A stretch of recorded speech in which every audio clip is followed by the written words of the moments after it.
Bismillahirrahmanirrahim. Perkenalkan, saya Bidan Amel. Alhamdulillah sudah Allah beri kesempatan ya untuk mengemban amanah profesi sebagai seorang bidan, kurang lebih sudah berjalan selama 17 tahun. Alhamdulillah Allah kasih kesempatan untuk berkontribusi di profesi ini. Selain itu sebenarnya ada tugas utamanya adalah sebagai ibu rumah tangga dengan 3 anak. Alhamdulillah laki-laki semua ya, terus 1 suami tentunya, jadi paling cantik lah ya dari 4 laki-laki.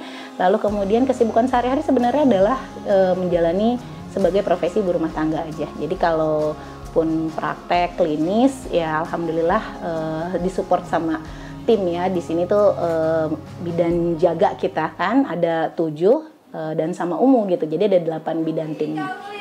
Alhamdulillah.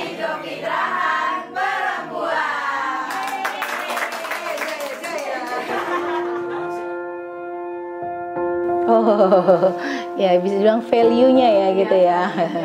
Oke, jadi tadi karena ini beranjak dari sebuah bidan praktek gitu ya.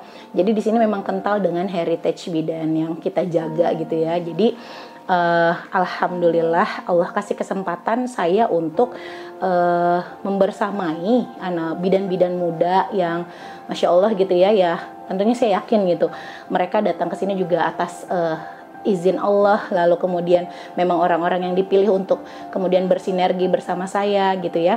Jadi yang membedakan adalah kami di sini layanannya bisa disebut midwifery led care center. Jadi memang di sini artinya bidan adalah menjadi bidan meliding asuhan yang ada di sini gitu. Karena beda ya, kalau bidan itu caring, artinya mengasuh gitu ya. Sementara kalau dokter itu curing gitu, mengobati gitu ya. Karena memang konsep bersalin hamil dan melahirkan itu adalah suatu proses yang sebenarnya alamiah gitu. Jadi memang alamiah atau kita sebut bahasa kedokterannya adalah fisiologis. Sehingga memang yang dibutuhkan adalah sebenarnya asuhan. Maka di sini yang terdepan gardanya adalah bidan, di mana yang membedakan kita dengan yang lain, heritage bidan tidak hilang di sini. Artinya memang kembali lagi gitu ke konsep awal bahwa kita ingin mengembalikan marwah bidan sebagai pendamping pertama dan utama perempuan. Nah itu yang mungkin ya saat ini kita melihat bahwa sudah mulai luntur gitu ya dengan segala perkembangan kemajuan teknologi, lalu juga kemudian mungkin dengan perkembangan zaman, nilai tadi gitu ya, bahwa bidan itu sebagai pendamping pertama dan utama perempuan kemudian menjadi kurang kuat gitu di zaman sekarang. Maka kita ingin menguatkan itu kembali gitu.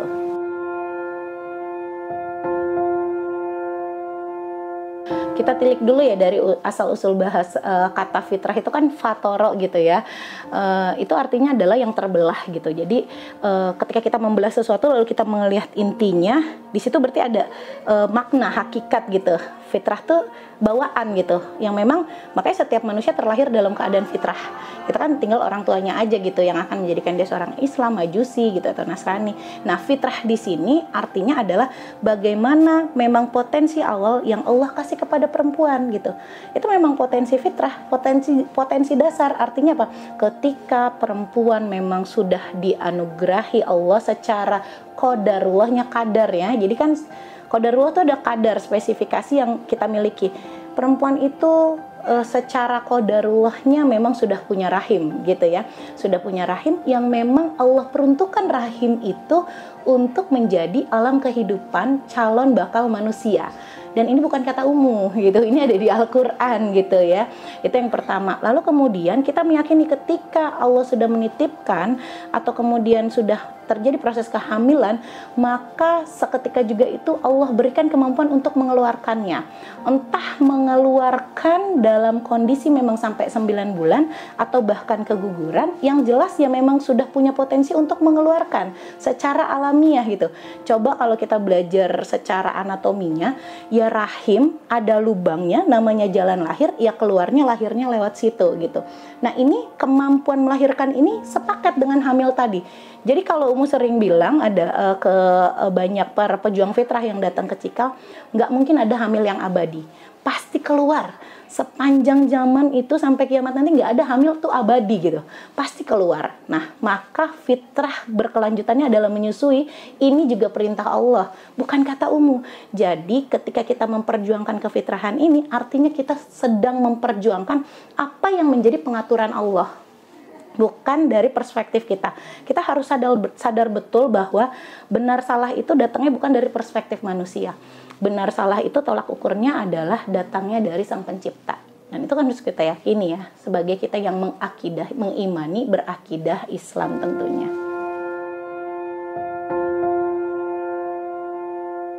Oh ya. Jadi pejuang fitrah itu konsepnya datangnya dari tadi gitu, karena kefitrahan itu di zaman sekarang harus diperjuangkan gitu. Nah, kenapa? Ya karena memang tentu tantangan zaman sekarang, tantangan ibu-ibu zaman sekarang dengan tantangan ibu-ibu zaman dulu tentu tuh berbeda. Jelas berbeda sekali. Contoh misalnya dengan kemajuan teknologi sekarang proses kehamilan untuk mendeteksi perkembangan itu sudah ada, misalnya namanya dengan alat USG dan yang lain-lain. Kalau zaman dulu kan tidak gitu. Tentu tantangannya menjadi berbeda. Kan ini seperti dua sisi mata uang yang berbeda gitu. Ketika kita ibu-ibu zaman dulu tidak ada alat USG, maka sebenarnya ada sisi positif yang kita bisa ambil hikmahnya. Apa? Ibu-ibu zaman dulu ketika hamil dan melahirkan, mereka benar-benar melibatkan ketawakalannya. Jadi mereka nggak tahu tuh di dalam kandungannya tuh ada lilitan kah, bayinya sungsang kah, atau apalah misalnya ketubannya sedikit lah dan yang lain-lain gitu ya. Maka ketawakalin ini yang justru menjadi perisai pertama untuk mereka hamil dan melahirkan gitu. Karena mereka nggak tahu, ya sudah mereka melahirkan, ya pokoknya mereka tahu kalau udah mau lahiran, mules dan udah panggil dulu paraji gitu ya atau dukun, selesai gitu. Tetapi ketika sekarang ada kemudian perkembangan teknologi dan zaman, tentu menjadi beda tantangannya gitu ya. Di sisi lain kita bisa dengan bantuan teknologi men-screening ya untuk meningkatkan kualitas kehidupan yang lebih baik. Ingat ya, jadi teknologi itu fungsinya sebenarnya meningkatkan kualitas kehidupan yang lebih baik, bukan mencegah kematian. Ini kan kadang-kadang menjadi salah gitu ya. Jadi yang tadi teknologi itu untuk meningkatkan kualitas kehidupan yang lebih baik lagi, tapi di sisi lain mungkin menjadi juga sesuatu yang sifatnya ada kurangnya gitu. Kenapa? Ya jadi lebih overthinking ketika misalnya 7 bulan di USG, oh ada lilitan gitu ya. Ketahuan ada lilitan udah mikirin tuh, ntar lahirannya gimana gitu ya. Oh 8 bulan sungsang, oh udah mikirin nanti lahirannya gimana gitu ya. Jadi overthinking inilah yang kemudian akhirnya merasa tidak mampu untuk melahirkan secara alamiah tadi. Ini bisa menjadi salah satu penyebabnya gitu. Jadi kalau tadi kenapa pejuang fitrah? Ya tadi karena di zaman sekarang memperjuangkan kefitrahan itu sebagai sesuatu yang ya harus diperjuangkan gitu. Ya lebih effort lah gitu untuk zaman sekarang. Itu yang pertama. Lalu kemudian hashtag Unlogic Birth, karena memang sebenarnya Unlogic Birth ini banyak orang yang mengira sebuah metode bersalin. Padahal ini bukan metode bersalin. Unlogic Birth ini adalah sebenarnya sebuah konsep hasil buah berpikir di mana si ibu-ibu di sini yang datang ke sini, para pejuang fitrah, kita ajak membuat mereka kembali lagi ke persepsi yang hakikat tentang kehamilan dan persalinan ini, bahwa ini adalah suatu proses perjalanan sehat, bukan perjalanan sakit. Kenapa perempuan bisa hamil? Karena sistem reproduksinya sehat. Kan gitu konsepnya. Maka ingat, kalau dia tubuhnya sehat, maka berarti kondisi organnya itu lagi optimal pas lagi hamil. Jadi ibu hamil itu bukan orang sakit yang misalnya seperti orang diabetes nggak boleh makan A, B, C, D gitu ya. Kalau konsepnya sehat, maka sebenarnya konsepnya makan ibu hamil tuh gampang. Halal, toyib, nggak berlebihan. Clear, udah jelas. Kenapa? Karena dia orang sehat. Gitu, selesai. Konsep-konsep seperti ini yang kita jelaskan. Tapi kita nggak ujuk-ujuk, ibu tuh orang hamil sehat. Jadi, ibu tuh makannya yang penting bla bla bla. Tidak begitu. Yang kita bangun adalah persepsi dari awal. Kita bangun bagaimana mereka meyakini bahwa proses kehamilan dan persalinan itu suatu proses perjalanan sehat, datangnya dari Sang Pencipta. Karena kita tahu ya, di surat Al-Fatir Allah bilang apa? Tidak ada satupun kandungan tuh yang hamil dan melahirkan tanpa diketahui Allah gitu. Ini sudah sangat jelas gitu. Jadi buat para pejuang fitrah di luar sana, kalau datang ke Cikal terus berharap dapat suatu metode yang kemudian bisa menjanjikan lahiran jadi lancar dan selamat gitu ya, atau bahkan nggak sakit gitu ya, di Cikal kita tidak bisa menjanjikan itu. Kenapa? Karena justru yang kita bangun adalah pemikirannya, harapannya apa? Ketika dia hamil berikutnya, harapannya udah berikutnya aja nih hamil. Nah, mereka tetap membawa konsep ini, sehingga konsep inilah yang akan menentukan persepsi dia terhadap sebuah persalinan, yang akan menentukan sikap dia terhadap kehamilan dan persalinan itu sendiri. Dan harapannya itu menjadi long lasting, karena asalnya dari buah pemikiran dan pemahaman gitu.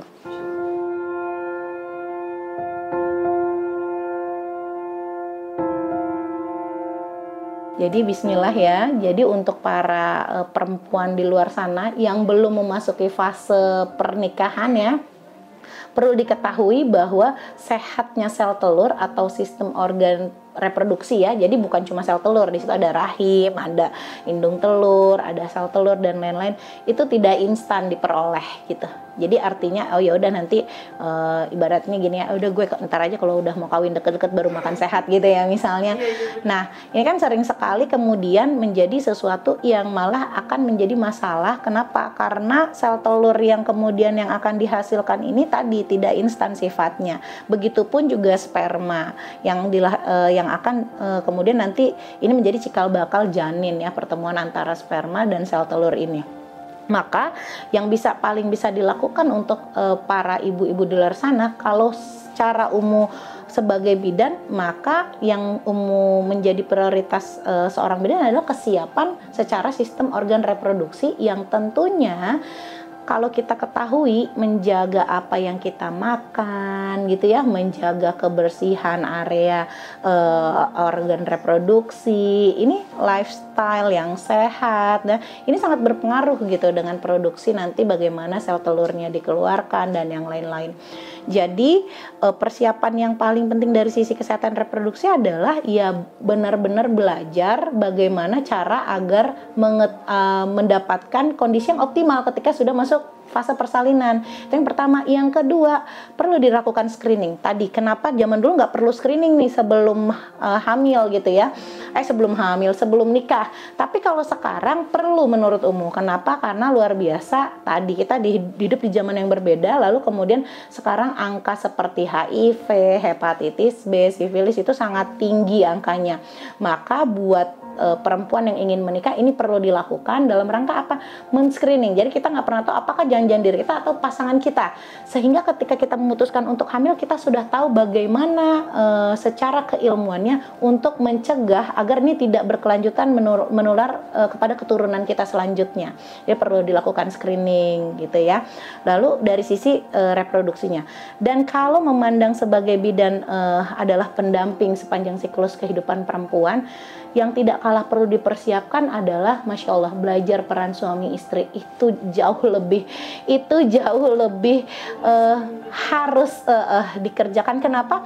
Karena jangan salah, sudah banyak ya penelitian di luar sana gitu ya, yang sangat kemudian kita lihat sangat berimpact pada kondisi ibu hamil gitu ya, ketika tidak bisa berbagi peran dalam kehidupan rumah tangga di awal-awal, misalnya overlapping peran, atau bahkan ya tidak bisa memerankan dengan semestinya, itu sangat berpengaruh gitu pada kondisi kehamilan itu sendiri gitu. Kurang lebih itu yang bisa dipersiapkan.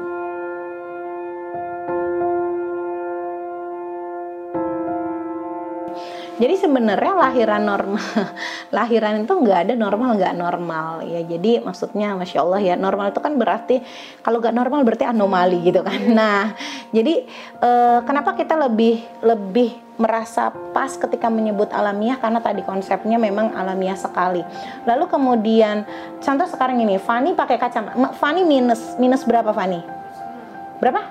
4,5. Oke. Ketika Fani pakai kacamata sekarang, Fani tetap normal melihatnya. Ada jangkauannya. Ya. Tapi jadi normal dengan bantuan kacamata toh? Ya kan, jadi normal seperti orang biasa. Tapi ketika Fani membuka kacamata, itulah yang alamiah. Nah, kalau dipakai Fani jadi normal, tapi belum tentu alamiah gitu. Jadi sebenarnya nggak ada kata normal atau tidak normal dalam sebuah persalinan. Alamiah iya, jelas. Alamiah berarti tidak ada intervensi medis misalnya gitu ya, berjalan sesuai dengan fitrah tadi misalnya. Lalu kemudian kalau misalnya menjadi kalau sesar berarti saya nggak normal kan gitu ya. Ya enggak, ketika seorang ibu diharuskan dengan indikasi medis ya, dengan indikasi medis tuh kemudian memang harus sesar. Nah yang perlu diingat, cara dilahirkan apapun cara bayi itu dilahirkan, bagaimanapun cara dilahirkan bayi itu tetap manggil ibu. Karena memang hakikatnya tetap menjadi ibu gitu loh ketika melahirkan anak. Maka ketika orang yang memang karena ibu-ibu di luar sana yang memang karena indikasi medis itu kemudian memang diharuskan sesar, maka tidak mengurangi makna dia perjuangannya menjadi seorang ibu kan gitu. Makanya kenapa dia bilang emang sesar nggak sakit? Sesar tuh sakit juga gitu. Ya nggak ada yang bilang sesar nggak sakit gitu ya. Makanya memang ini seperti agak sensitif gitu karena dirasa mengurangi makna keibuan tadi. Padahal nggak berkurang juga kan, makna ibunya tetap menjadi ibu gitu. Tetapi tadi syaratnya memang sesar karena indikasi medis. Nah, bagaimana kita bisa menghindari sesar yang bukan karena indikasi medis? Butuh persiapan. Nah, gitu.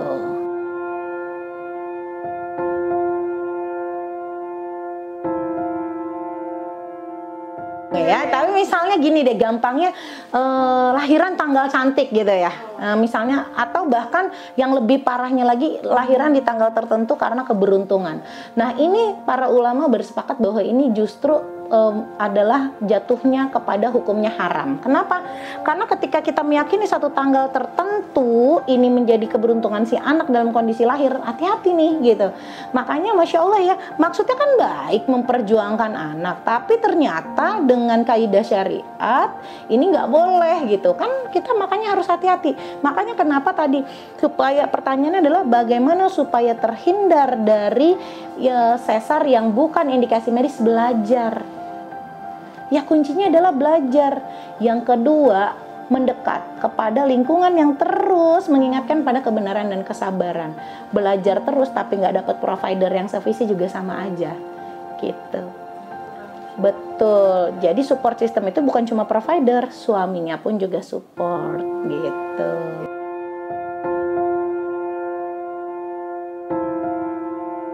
Misalnya yang paling jelas ada plasenta previa. Previa itu berarti plasentanya nutupin jalan lahir. Lah orang uang jalan lahirnya plasenta tuh ari-ari ya.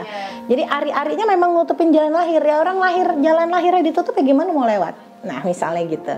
Itu salah satu indikasi mutlak ya, emang karena kenapa? Ketika dia nutupin jalan lahir, terus jalan lahirnya itu mau ngebuka, pasti dia keluar darah banyak. Kenapa? Ya karena plasentanya duluan yang mau lahir. Sehingga ini akan mengakibatkan kebahayaan bagi si janin yang masih di dalam sementara plasentanya udah keluar darahnya banyak. Contoh misalnya itu yang memang indikasi. Banyak gak? Masih ada gak yang lain? Masih ada, tapi gak banyak sebenarnya gitu. Karena kenapa? WHO sendiri sejak sudah lama, sejak tahun 1985 kalau nggak salah, bahkan sampai sekarang itu masih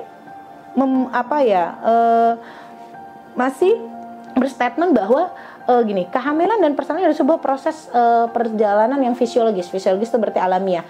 Bahkan hanya 10%, kurang lebih 10% yang memang butuh bantuan medis. Jadi kebayang ya, cuma 10%. Nah, jadi kalau kemudian angka sesar di Indonesia tuh bisa sampai 30% gitu ya, di Jakarta khususnya misalnya, nah itu perlu dipertanyakan. Kenapa? Karena ternyata ini fakta ya. Jadi kita nggak boleh kemudian merasa gagal dan terjebak, tidak. Tapi ini kan fakta yang harus ungkapkan gitu. Bahwa bahkan ada satu bukan penelitian, bahkan WHO sendiri mengeluarkan statement di tahun 2015 katanya gini. Ketika dalam satu wilayah negara itu angka sesar lebih dari 10%, karena maka ini tidak ada hubungannya dengan penurunan angka kematian ibu dan bayi. It means apa yang selama ini kita jadikan indikasi itu kan adalah takut ibu dan bayinya meninggal gitu kan. Ya, ternyata angka sesar yang lebih dari 10% itu tidak ada korelasi atau tidak ada hubungannya dengan penurunan kematian ibu dan bayi. Ini fakta yang harus diungkapkan gitu, agar mawas diri. Jadi sudah mulai bisa mempersiapkan diri gitu. ya agar tidak terjebak kemudian pada misalnya sesar yang tidak indikasi misalnya. Kalau sudah indikasi yang jelas kayak tadi plasenta previa misalnya gitu ya.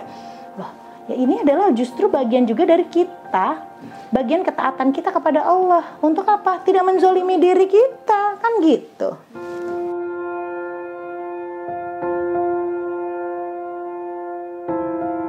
Nah itu tadi kan makanya harus belajar mana yang memang disebut indikasi medis, mana yang tidak, gitu ya. Jadi kalau mau dikasih lihat pengalaman, ya alhamdulillah dan tim di sini diberi kesempatan sama Allah mendampingi seorang ibu yang matanya minus 13 dan minus 16. Ya, dan umurnya sudah 42 tahun. Dan posisi lahirannya itu jongkok. Gitu. Jadi Masya Allah gitu. Kenapa juga kita fasilitasi jongkok? Kan kita mempercayai juga bahwa memang gravitasi bumi itu upright position itu sangat mempengaruhi yang namanya kekuatan meneran gitu. Karena kan ada bantuan dari gaya gravitasi tadi. Nah justru itu akan mengurangi yang tadi ditakutkan menekan area mata dan yang lain-lain gitu. Jadi sebenarnya semua itu yang membatas-batasi manusia kalau bukan indikasi medis. Gitu. Indikasi medis kan juga hasil buah pikir manusia sebenarnya. Tapi pasti ada Allah kasih tanda kayak plasenta previa tadi. Dia Allah kasih tanda orang dia keluar darah segar sebelum bayi lahir, jelas itu di luar dari kebiasaan, di luar dari alamiahnya gitu. Tapi kalau ibaratnya sekedar mata minus, apa yang Allah kasih tandanya? Nggak ada tanda yang Allah kasih. Dan satu lagi, sudah ada kok penelitiannya bahwa tidak ada kaitannya antara proses mengedan dengan ablasio retina. Yang paling takut kan ablasio retina itu ya. Itu tidak ada satu penelitian pun yang mengatakan ada kaitannya. Nih, diajarin nih, yang namanya indikasi itu bahasa di kamusnya aja tanda. Berarti tanda tuh apa sih? Sesuatu yang bisa kita indra. Apa yang bisa kita indra itu? Kita bisa lihat, kita bisa dengar, dan oleh tubuh kita rasakan. Bukan perasaan, kita rasakan. Clear nih. Jadi kalau yang namanya indikasi sesar berarti harus ada yang kita lihat, harus ada yang kita dengar minimal ya, atau ada yang tubuh kita rasakan. Nah pada plasenta previa tadi ada yang kita lihat apa? Darah mengucur deras.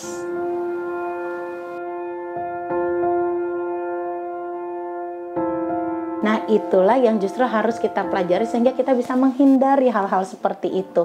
Karena kalau kita mau lihat atau kita mau pelajari apa yang Allah sampaikan lewat Quran, itu jelas kok dalam surat Maryam tuh Allah menceritakan ke kita Maryam bersalin tuh apa?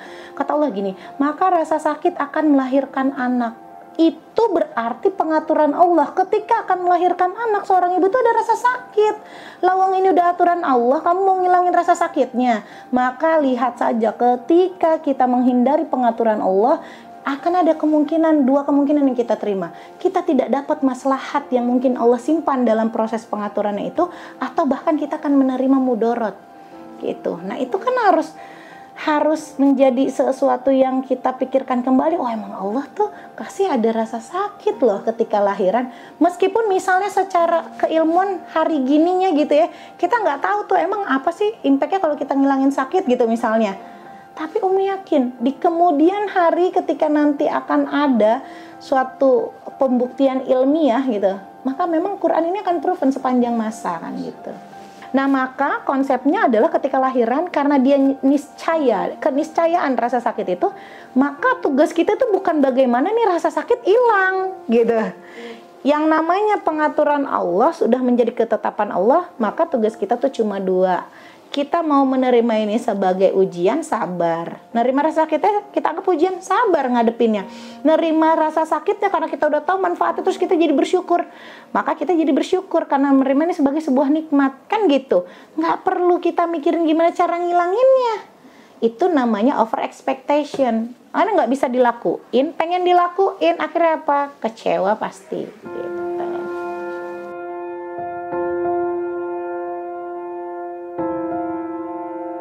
Jadi sebagaimana tagline Cikal Mulia kan adalah mendampingi kefitrahan perempuan. Nah tentunya tagline ini sebenarnya penggambaran dari pemadatan dari sebuah visi ya.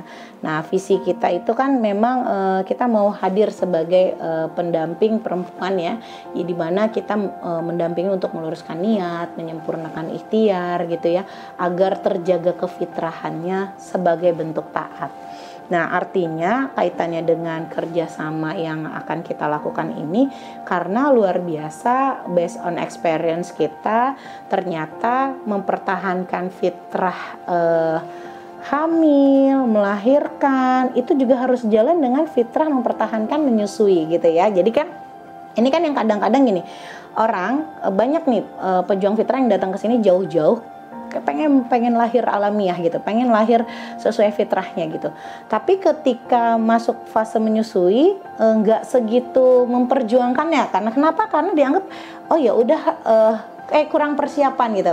Kenapa? Karena fokusnya pada proses lahirannya aja nih gitu. Ternyata proses menyusui kan juga menjadi satu bagian yang penting perlu dipersiapkan. Kalau kita mempersiapkan hamil bersalin itu dari hamil, maka kita mempersiapkan nyusuin nggak lagi bersalin, nggak mungkin lagi lahiran mikirin cara nyusuin ntar gitu, pasti nyiapinnya lagi hamil juga gitu. Maka dari sinilah kita merasa bahwa oh ada perlu penguatan-penguatan yang kita lakukan pada ibu hamil agar kekeh juga memperjuangkan kefitrahan menyusui. Maka salah satunya misalnya di kita ada namanya program kelas laktasi sebelum menuju lahiran gitu ya, untuk menguatkan itu.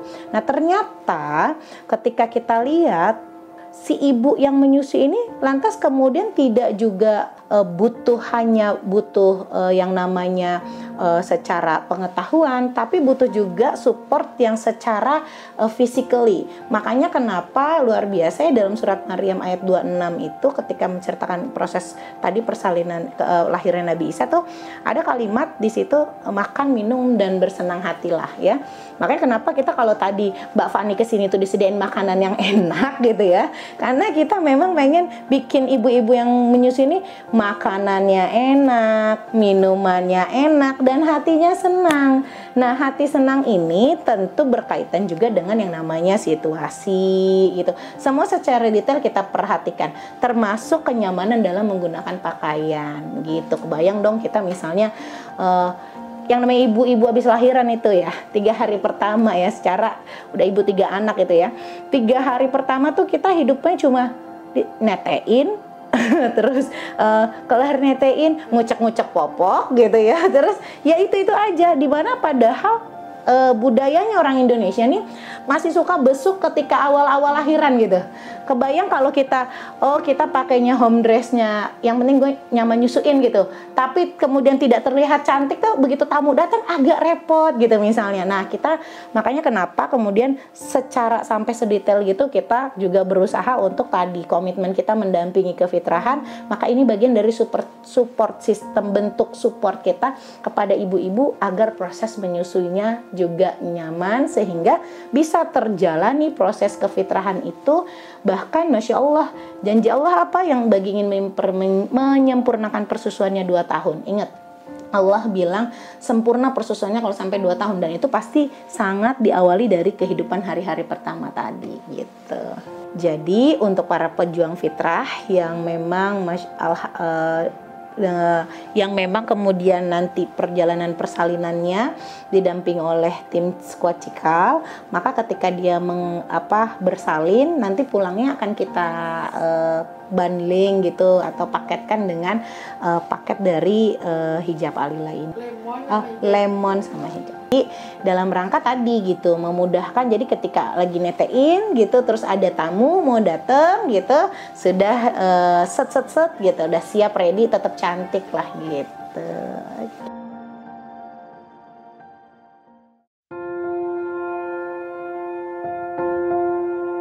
Kayak aku emang nyarinya yang benar-benar bisa nyaman kayak gitu, terus dan ngingetin kita kepada Allah juga kayak gitu kan, terus mengingatkan kita kepada fitrahnya wanita juga. Makanya aku pilih di sini ya, langsung klik kayak gitu, ketemu sama Umu, soalnya dijelasin dari awal kayak ciptaan manusia kayak gitu kan, terus ya kayak diceramahin lah jatuhnya, kayak diingetin lagi kayak gitu. Ya udah dari situ kita mutusin untuk kontrol di sini selalu kayak gitu sampai sekarang, sampai lahiran kayak gitu. Banyak banget pengingat gitu dari bidan-bidannya. Kayak mereka tuh memberikan pelayanan yang dari hati kayak gitu. Terus emang mereka udah punya visi misi kayak gitu kan. Beda dari tempat-tempat yang lain yang paling cuma 10 menit udah kelar ya gitu. Ya bersyukur banget kalau bisa lahiran di Cikamulia. Ya, jazakunallah khair, barakallahu fikuna. Mudah-mudahan kita sama-sama diridhoi Allah ya jalannya ini. Amin.